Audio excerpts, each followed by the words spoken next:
Welcome to money talk with Deep. প্রথমেই বলে নিই, আজকে 2রা মার্চ।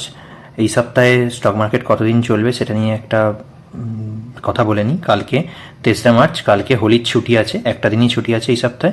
এছাড়া বাকি দিনগুলো স্টক মার্কেট যেমন চলে শুক্রবার পর্যন্ত চলবে, অর্থাৎ সোমবার আজকে স্টক মার্কেট চলেছে, কালকে ছুটি থাকছে, বুধবার চলবে, বৃহস্পতিবার চলবে এবং শুক্রবার চলবে। এই সপ্তাহে টোটাল 4 দিন মার্কেট খোলা থাকছে।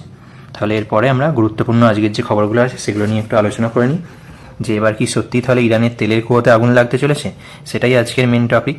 এই টপিকটা নিয়ে আলোচনা করবো। আর এখন মার্কেটের ইন্ডিকেটর বুঝতে গেলে সবথেকে গুরুত্বপূর্ণ কোন ইন্ডিকেটরটা দেখে মার্কেট বুঝবেন যে মার্কেট ওপরের দিকে যাবে না নিচের দিকে যাবে না সাইড ওয়েজ থাকবে। অনেক রকম তো ইন্ডিকেটর আছে, কোন ইন্ডিকেটরটা থেকে বুঝবেন সেই বিষয়েও আজকে আলোচনা থাকবে। তো চলুন টাইম ওয়েস্ট না করে শুরু করা যাক। আমরা জানি ইউএসএ ইরান ইসরায়েলের যে যুদ্ধটা ওটা 28শে ফেব্রুয়ারি থেকে শুরু হয়েছে, কিন্তু একদিনের মধ্যেই খবর পাওয়া যায় যে ইরানের যে সুপ্রিম লিডার আল খামেনেইকে ইউএসএ মেরে দিয়েছে। কিন্তু তারপরেও যুদ্ধ এখনও থামেনি, কোনো ডিএসকেলেশনের কোনো খবরাখবর পাওয়া যাচ্ছে না। এরপর আবার আজকে থেকে খবরাখবর পাওয়া যাচ্ছে ইরানের যে গোষ্ঠী, একটা হিজবুল্লাহ গোষ্ঠী, সেও যুদ্ধতে এন্ট্রি নিয়েছে। তো এখন আস্তে আস্তে যুদ্ধটা আরও ডিএসকেলেশনের দিকের থেকে আরও বেশি এসকেলেশনের দিকে যাচ্ছে, যুদ্ধ আরও বেশি পরিমাণে বাড়তে পারে। আমরা ইরানের যুদ্ধটা কেন এত বেশি গুরুত্বপূর্ণ, কারণ আমরা যখন এই জায়গাটাতে দেখব, এই জায়গাটা হচ্ছে হরমুজ প্রণালী। এই হরমুজ প্রণালীটা দিয়ে কী হয় না, যত রকমের কার্গো শিপ আছে ম্যাক্সিমাম কার্গো শিপই এটা দিয়ে যাতায়াত করে, তার মধ্যে ম্যাক্সিমামটাতেই কী থাকে না, ক্রুড অয়েল থাকে। আর আমাদের ইন্ডিয়ার আমরা জানি প্রায় 80% যে ক্রুড, 80% ক্রুড এখান দিয়েই আসে, এই হরমুজ প্রণালী দিয়েই আসে। এই হরমুজ প্রণালীতে প্রায় 300 কন্টেনার ভর্তি জাহাজ এখনও পর্যন্ত আটকে আছে, যেটার খবর পাওয়া যাচ্ছে। তো এই কন্টেনারটা যতদিন না ছাড়া পাচ্ছে ততদিন পর্যন্ত কী হবে, একটা ক্রুড অয়েলের ক্রাইসিস দেখতে পাবো আমরা পুরো মার্কেটের মধ্যেই, যার ফলে ক্রুডের দামও বাড়ছে। এবং আমরা একটু পরে যখন চার্ট অ্যানালিসিস করবো তখন ক্রুডের দামটা দেখবো, ক্রুডের দাম বাড়তে বাড়তে প্রায় $80 কাছে পৌঁছে গেছে, ব্যারেল প্রতি $80, যেটা আগে কিছুদিন আগেই ছিল $65 কাছাকাছি, এখন ব্যারেল প্রতি $80 কাছাকাছি পৌঁছে গেছে। এবং আমেরিকাও কি চাইছে, আমেরিকাও এই জায়গাতে কোনো রকম কোনো ডিএসকেলেশন চাইছে না, আমেরিকাও চাইছে যাতে ক্রুডের দামটা আরও উপরের দিকে যায়। কারণ ওরাও জানে ক্রুডের দামটা যদি প্রায় $100 কাছাকাছি পৌঁছে দিতে পারে তাহলে কী হবে, ক্রুডের সেই দামেতে অন্য সব দেশকে ক্রুড কিনতে হবে।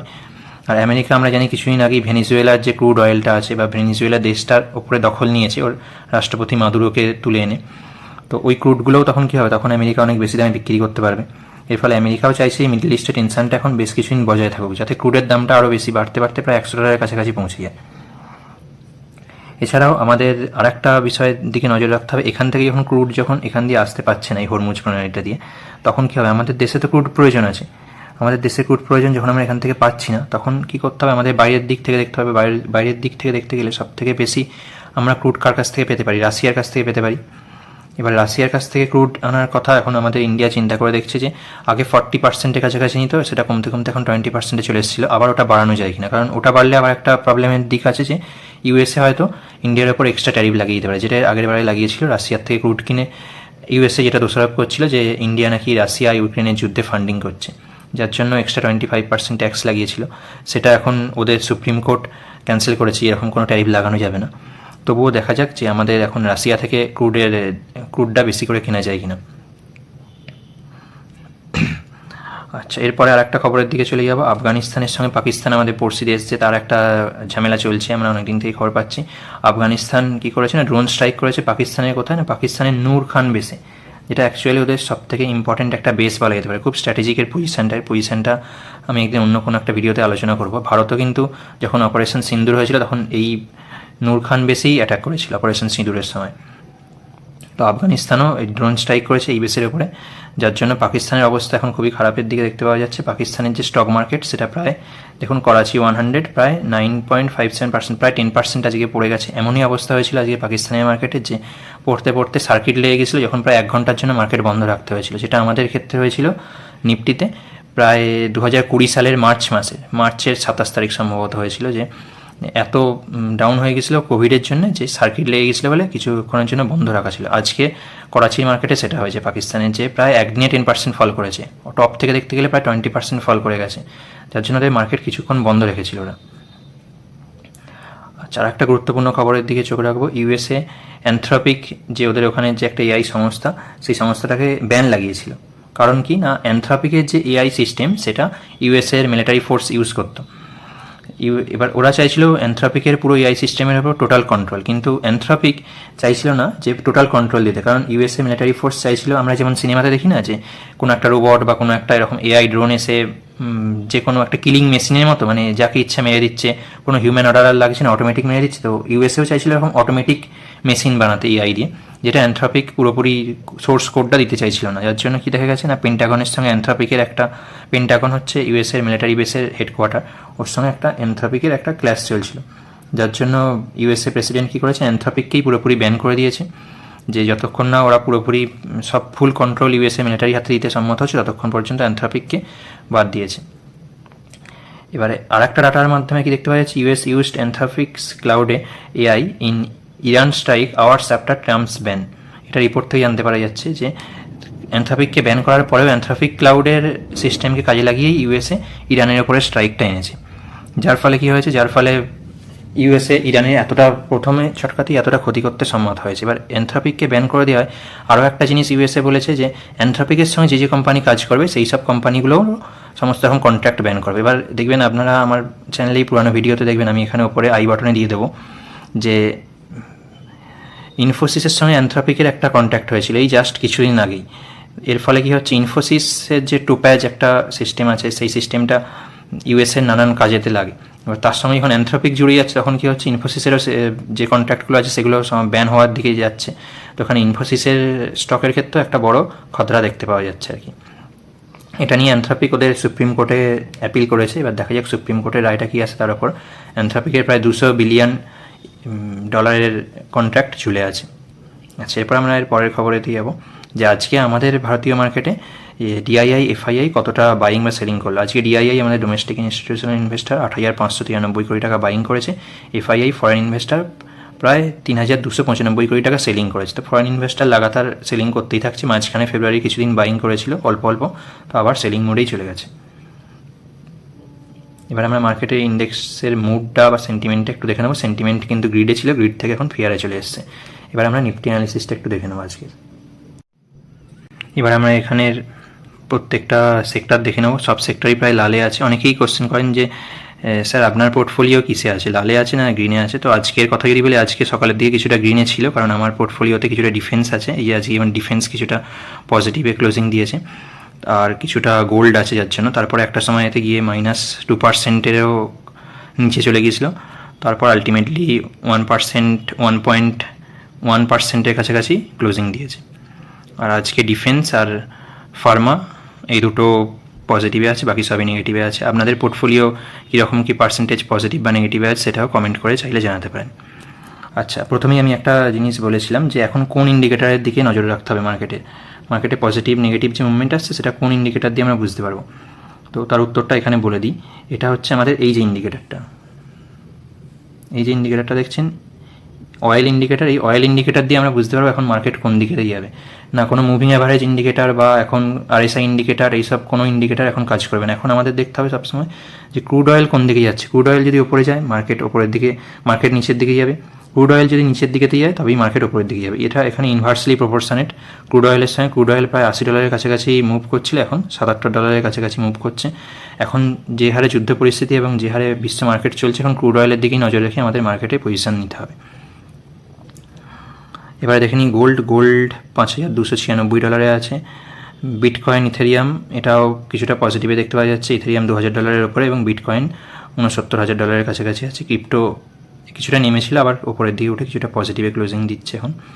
হ্যানসেং চাইনিজ মার্কেট আজকে 2.14% ডাউনে বন্ধ হয়েছে। জাপানের মার্কেট আজকে -1.60% চলছে, এখন প্রায় 960 পয়েন্টের নিচে আছে। তো আমাদের আর একটা জিনিসও নজরে রাখতে হবে মার্কেটের দিকে দেখতে গেলে, যে জাপানের মার্কেট কীরকম কী মুভ করছে। কারণ জাপানে এপ্রিল মাসে একটা বড় খবর আসতে চলেছে।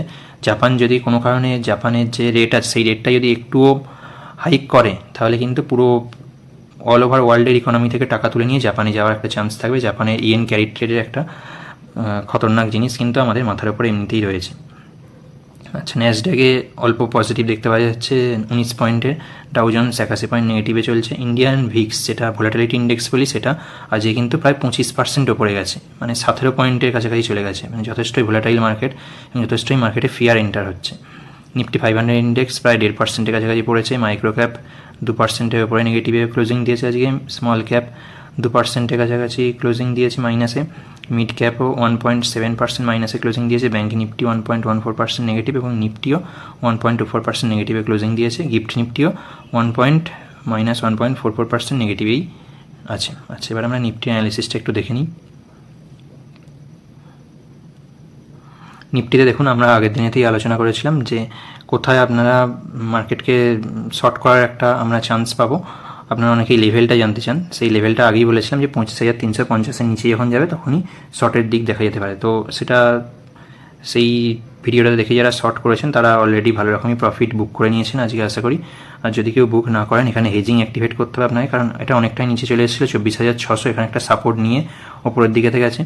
আচ্ছা, যারা মার্কেটটা সারাদিন একটু ট্র্যাক করেছেন তারা দেখতে পাবেন যে মার্কেটে কিন্তু আমাদের নিফটির চার্টটা দিয়ে আজকে সারাদিনের চার্টটা একবার খুলি, এই জায়গাটাতে যদি দেখি তাহলে কিন্তু ওপরে উঠেছিল কিছুটা, ওপর থেকে আবার নিচের দিকেতে এসে 24,600-র কাছাকাছি এসেছিল। এবার এখানে যখন 2টো বাজে, 2টো নাগাদ একটা নিউজ আসে মার্কেটে যে ইরানের সঙ্গে কথাবার্তা চলছে আমেরিকার।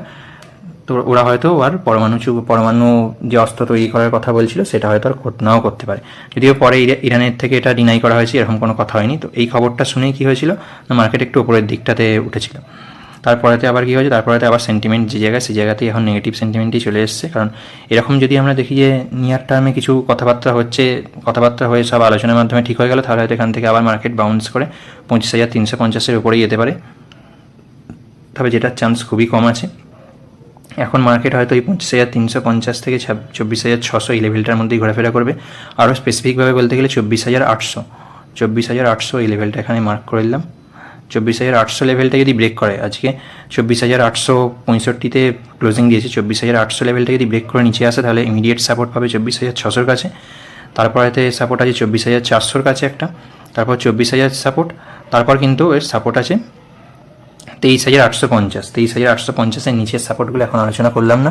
এটা শুনে অনেকে হয়তো আবার পুট কিনে নেবেন, কিন্তু সেটা একদমই করবেন না। এরকম মার্কেটে যতই নেগেটিভ সেন্টিমেন্ট হোক, এই মার্কেট থেকে কিন্তু টাকা ইনকাম করা খুবই মুশকিল। সবসময় যখনই কোনো কাজ করবেন এরকম মার্কেটে সবসময় হেজ অ্যাক্টিভেট করে করবেন। পুটের সঙ্গে সঙ্গে তার অপোনেন্ট কলটাও আর কি কিনে রাখবেন, যাতে আপনার হেজটা অ্যাক্টিভেট থাকে, যাতে যে কোনো দিকে স্টপ লস লেগে গেলে অন্য দিকটা দিয়ে আপনার রিকভার হয়ে যায়। তো এখন এইসব মার্কেট থেকে ওয়েট অ্যান্ড ওয়াচ মোডেই থাকা ভালো। যারা ক্যাশ হোল্ড করছেন তারা আজকে আশা করি কিছুটা ডিপ্লয় করেছেন, আরও এরকম সুযোগ আসবে, ক্যাশ কিছুটা এখন হোল্ডে রাখুন।